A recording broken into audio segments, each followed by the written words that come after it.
I'd like to begin by acknowledging that I'm recording this paper in Australia on Aboriginal land that has never been ceded. Specifically, I'm on the land of the Gadigal people of the Eora Nation, and I pay my respects to their elders past, present and emerging.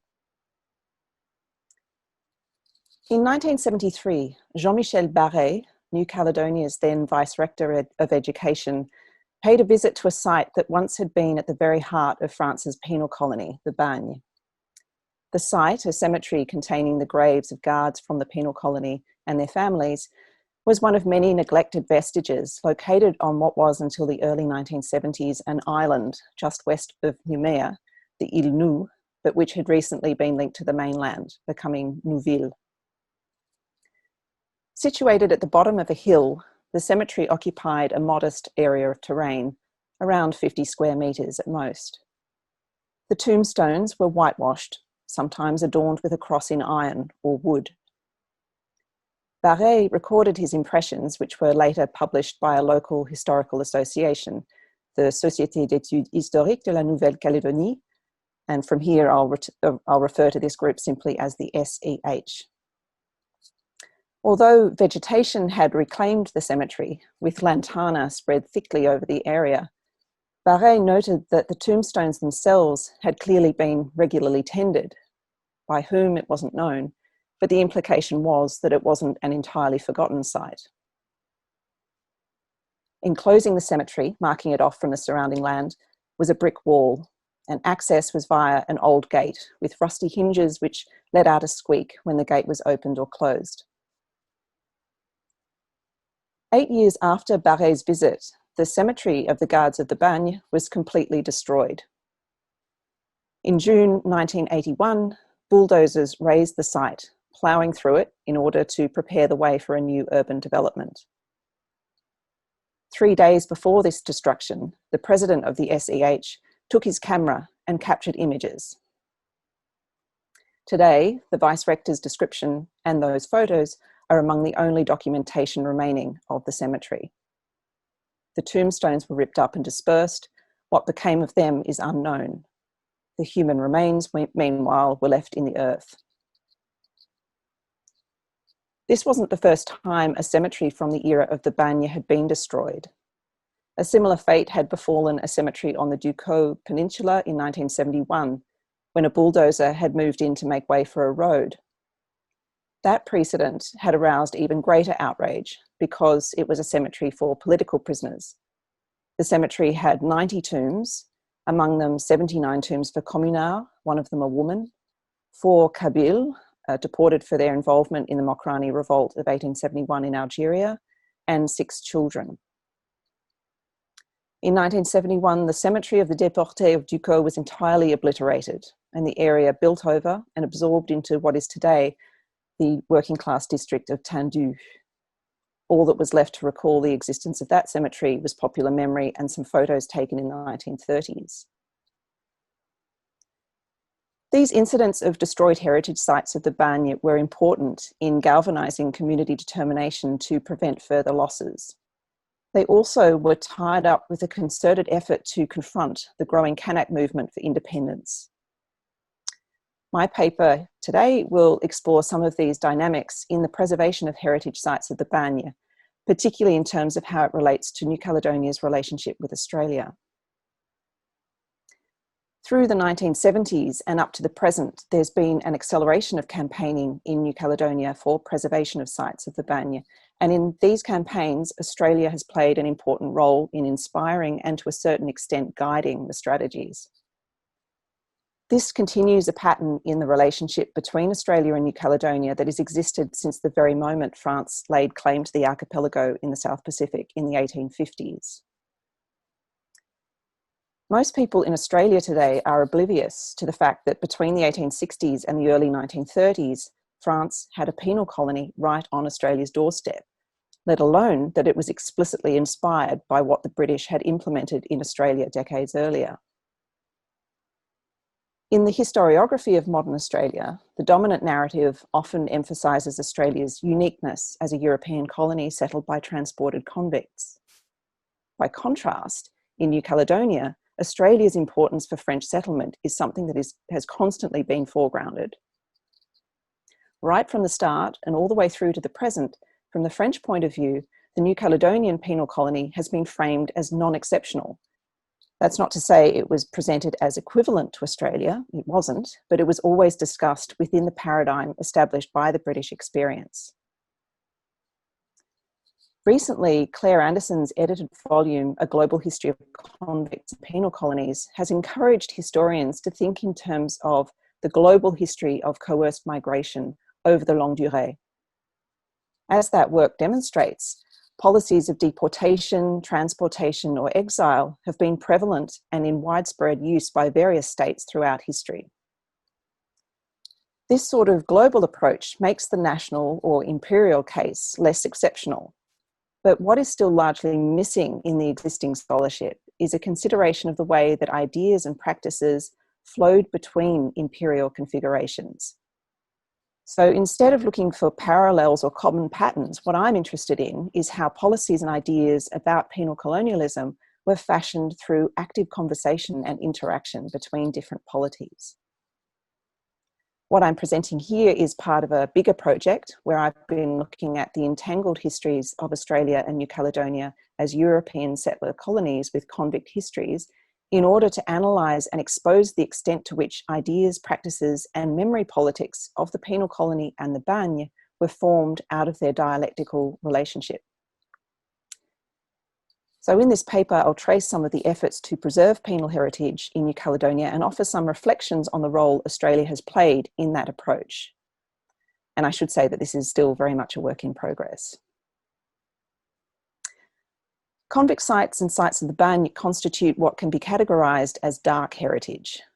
David Lowenthal, the historian and geographer credited with having founded heritage studies, describes 5 central ways that heritage that hurts is engaged with.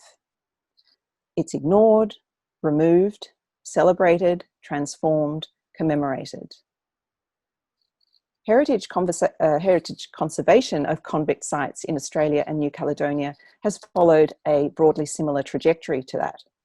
Neglect, disregard, or active destruction in the immediate demise of the penal colony, through a period of ambivalence in the longer aftermath, and ultimately recognition and valorisation. While New Caledonia was some 70 years behind Australia as a depot for convicts, the realisation of the value of the convict past happened in both places at much the same time, from roughly the 1970s onwards. In the case of Australia, sites like Norfolk Island and Port Arthur in Tasmania, Australia's 2 largest convict sites where conditions were toughest and cruelest, attract tourists on account of their sombre atmosphere and their incongruous physical beauty. In 2010, the Australian government, in cooperation with various state and territory governments, won approval for World Heritage listing for 11 convict sites. Today, those 11 sites are recognised as having world significance. Interestingly, the award was made on the basis that they constituted exceptional examples of the global history of forced migration. So already in that language, we're beyond the national or imperial frame, we're into the global, but nonetheless, the emphasis is still on exceptionality, and there remains a long way to go in the framing of Australia's penal past to take us beyond national or imperial points of reference. The determination to preserve sites of the bagne in New Caledonia emerged in the 1970s and has continued to develop ever since. Later this year, the newly renovated Musée du Bagne is set to open in Neuville, and this is very much seen as a crowning achievement of decades of campaigning and fundraising. There's also interest in New Caledonia in applying for World Heritage status for sites of the bagne following Australia's successful lead. For the following few minutes, I'd like to just briefly trace some of the chronology in this campaign for preservation of sites of the bagne before then turning to some reflections on how politics, particularly in relation to settler colonial issues, has shaped these efforts. The first sites of the penal colony in New Caledonia to be granted official heritage protection in 1973 were 2 buildings on the Île Nou. One building had served as the bakery for the bagne. The other was a convict-built chapel. It's important to note, however, that the official record made no explicit mention of the fact that these had been sites of the bagne. They were buildings considered worthy of preservation, irrespective of their function. In the early 1970s, community awareness of and interest in the bagne was very much in its infancy in New Caledonia. The fact that these two buildings got listed at that very early stage was largely thanks to the SEH. The following year, 1974, the group succeeded in getting the prison hospital of the Île Nou preservation listing as well. At that point, that building was in a sorry state of repair, its roof falling in and parts were being taken away. Unlike with the previous two buildings, this time the justification for heritage listing did make explicit mention of the bagne. Conservation was granted on the basis that it was the most representative of the remaining buildings of the prison, that it was a part of the history of New Caledonia, and that it had the potential to enrich touristic capital. In 1977, all of the buildings of the Nouvelle Bagne were granted heritage listing. And in that same year, another newly formed community group, the Association du Témoignage d'un Passé, or ATUP, sought to preserve vestiges of the bagne at Nouville, and in 1996, the group was put in charge of a Musée du Bagne, which was set up in the old bakery building, and this is the one that's been renovated to be opened or reopened later this year. This non-profit group, the ATUP, like the SEH, has been pivotal for conservation work. So all of the buildings first to be listed were on the Nouville site. During the life of the bagne, Nouville had been the penal colony's main hub. It was where all new arrivals would be initially sent for processing after arrival in Nouméa, and from there some would remain on the Île Nou, while others would be dispersed across the archipelago. Political prisoners, deportees, would be sent to the Isle of Pines and elsewhere. Transported convicts would be dispatched to various camps and settlements across the mainland, the Grande Terre. And today, the buildings on the Île Nou are among the 250 sites, monuments and objects with current heritage listing. The main tourist sites of the bagne are all located in Province Sud, one of New Caledonia's 3 administrative units. But although it's Province Sud that today has the most prominent heritage penal sites, over its life course, the bagne actually spread across the entire length and breadth of the archipelago. At its largest point, it encompassed 110,000 hectares spread between the main island, La Grande Terre, the Bellep Islands in the north, the Isle of Pines in the south, across the most fertile terrain where convicts were granted concessions of land. The fact that it's Province Sud that has the most prominent heritage sites is significant. The wealthiest and most populated of New Caledonia's administrative units, Province Sud, centred on Nouméa, has a majority population of European origin, in contrast to the other 2 units. And this has important implications in terms of how the history of the bagne functions as a site of memory within contemporary politics. Community appetite for and engagement with the history of the bagne needs to be understood within the context of Kanak assertions for independence. The emphasis on presence and continuity that underpins First Peoples' claims to legitimacy and sovereignty has seen a striking parallel manifestation among settler populations where they have reached for ancestry as a way of proving their own attachment and belonging to the country. New Caledonian researcher Fanny Pasquale argues that the Musée du Bagne in Nouville serves a legitimizing function for non-Kanak citizens. And she writes that in memories, and I'm quoting, "In memories, a meeting of pains confront one another. The degradation of land and loss of Kanak identity versus forced exile and pain suffered in taming this land." End quote. Since the euphemistically labelled événement of the 1980s, French authorities in the metropole have sought to hose down tensions between Kanak and non-Kanak citizens. The Matignon Accords of 1988 set things down a path of rééquilibrage, as resources were henceforth allocated to recognising Kanak identity, history and culture. 10 years later, the Noumea Accords of 1998 further helped ease tensions, and those accords were an important factor in framing history in New Caledonia. In the preamble to the 1998 Accords, for the first time, New Caledonia officially and overtly recognised, quote, the shadows of the colonial period, end quote. The Noumea Accords put historical recognition front and centre, but at the same time, metropolitan authorities continued to emphasise the need for history sharing between different communities. So there was this sense that what was needed was not reparations or justice for past wrongs, which continued to impact into the present, but rather methods for placating various interests. The aim was to produce an ultimate condition of vivre ensemble. It's important to be clear that even if heritage is understood to hold the potential to bind diverse communities together in a combined sense of belonging, often multiple types of heritage compete with one another. And within a settler colonial context, this competition from different types of heritage has a particular charge. In terms of heritage conservation in New Caledonia and Australia as well, it's not just the built environment that is given protection. Indigenous sites, natural sites, these also have conservation listing too.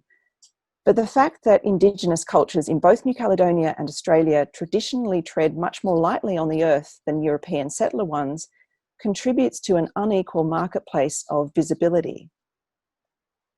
When it comes to many sites of the New Caledonian Bagne, on the other hand, solidity can often be exaggerated. So, for example, punishment cells are very well built for obvious reasons.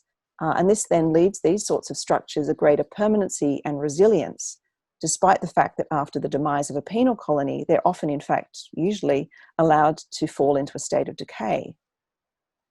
Much of penal heritage is built to last, especially those sites that were purpose-built to deprive any freedom of movement and to exact the harshest forms of punishment. When it comes to the way that the history of the Bagne is engaged with in institutions in New Caledonia, like the Musée du Bagne, it's quite clear that heritage serves as an instrument of conciliation, a mechanism for bringing together the shared interests of disparate groups. It's very obvious that this is how it functions in the way that the Musée du Bagne engages the community. And in some ways, it's similar to Australia. So, for example, a lot of emphasis is placed on personal connection to the history of the penal colony. It's a common way that history is told in these spaces and a common conduit for getting visitors to identify with the convict past. It's been estimated that as many as 80% of Caldoches, or New Caledonians of European background, have some convict ancestry, whereas in Australia, that figure is estimated at 20%. Something quite distinct about New Caledonia as compared to Australia is that it's not just personal connection to convicts, but also personal connection to guards and administrators that is emphasised in these places. This kind of framing cannot be unrelated to the fact that there were Kanak employed as guards in the Bagne. So drawing attention to the guards, especially Kanak, but not exclusively, is a way of drawing in as much of the population as possible into a shared history. This kind of humanising and personalising of prison guards, as well as convicts, isn't a common approach seen in Australian heritage sites. And I think this has to do with a key demographic factor in New Caledonia. Whereas in Australia, Indigenous people, Aboriginal and Torres Strait Islander people, make up a tiny 3.3% of the Australian population. In New Caledonia, according to the 2014 census, Kanak people made up just over 39% of the population. Being attentive to including guards in these spaces of the Bagne could be seen as a way of making Kanak people part of the story. But of course, it also makes Indigenous people of New Caledonia complicit with French colonisation, and it remains to be seen how that conversation will evolve. The demolition of sites like the Guard Cemetery at Neuville that I described at the start demonstrates the fragility of recognition of the place of the Bagne in New Caledonia's history.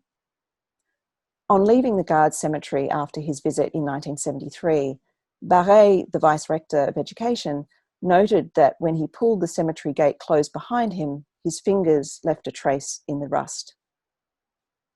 8 years later, not only had those prints disappeared, but the rusty gate and the whole cemetery too.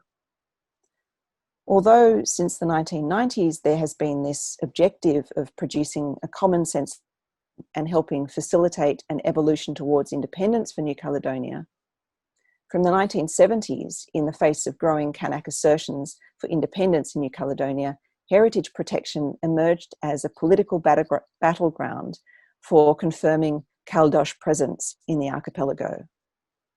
The fact that the sites of the Banya were associated with suffering created a sense of shared colonial experience positioned in opposition to the French metropole.